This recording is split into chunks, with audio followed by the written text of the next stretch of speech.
Hey guys, it's Esther Leventer again. I'm here to continue my video series on Rishonim, and today I wanted to talk about the Rambann. So the Rambann was born in Spain in 1194 and he died in Israel in 1270.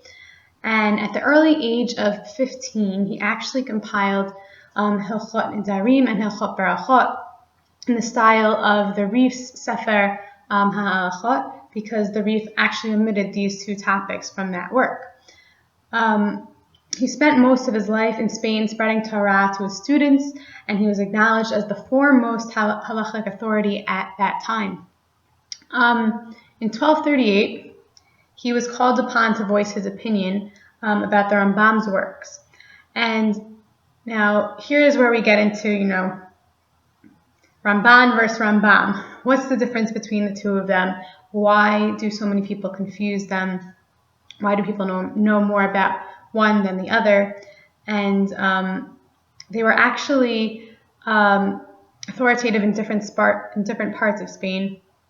And the Rambann was a Talmudist and a teacher and a doctor, just like the Rambam, but the difference is that he was also a Kabbalist, so a lot of his commentaries are infused with Kabbalah, which is a very different take because the Rambam's approach was philosophy. So when the Rambann was asked what he thought about the Rambam's controversial works, his general response was that the Mishneh Torah was a very strict authoritative work, and we could follow it, and Moreh Nevuchim is a different story, and we need to be a little bit more cautious about it. He actually said that Jews from France and Germany should not learn it at all. It could actually be dangerous to them, but it's actually a vital work to the philosophically oriented Jews of Spain, for the Sephardim, because their education was already infused with philosophy, so they needed something to direct them to learn it in a way that was appropriate and that would keep them on the right path in Judaism.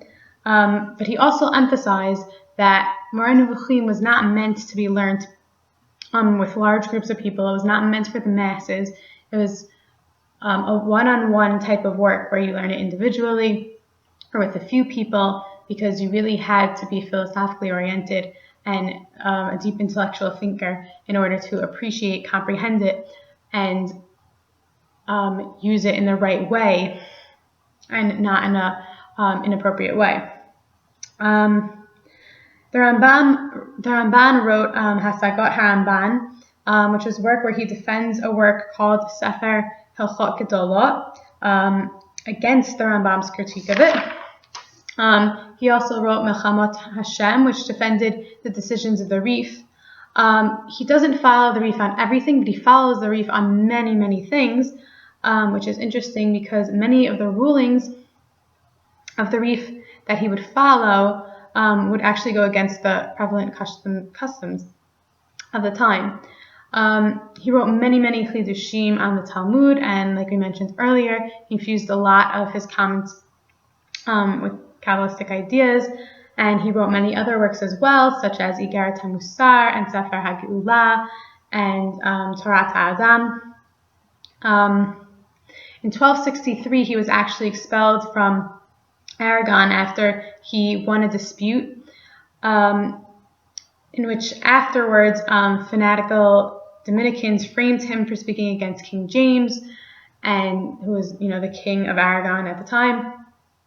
And even though he did not actually speak out against him, he was exiled, excommunicated from Aragon. And so for the next 3 years, he was in province and he began writing his monumental Torah commentaries. And then at the age of 72, he settled in Eretz Israel, and he helped revive the Jewish community in Yerushalayim at the time. And many opinions hold that he was buried in Hebron near Ma'arat HaMachpelah in Eretz Israel. Obviously, there is so much more to say on the Rambann. You could spend a lifetime learning about him and his works and where he came from, why he specifically focused on specific topics. But obviously, these videos are just meant to give you a brief overview to give a general appreciation and understanding of our Rishonim. So thanks so much for tuning in again. It's been a while. Hopefully we'll continue doing this, and have a great day.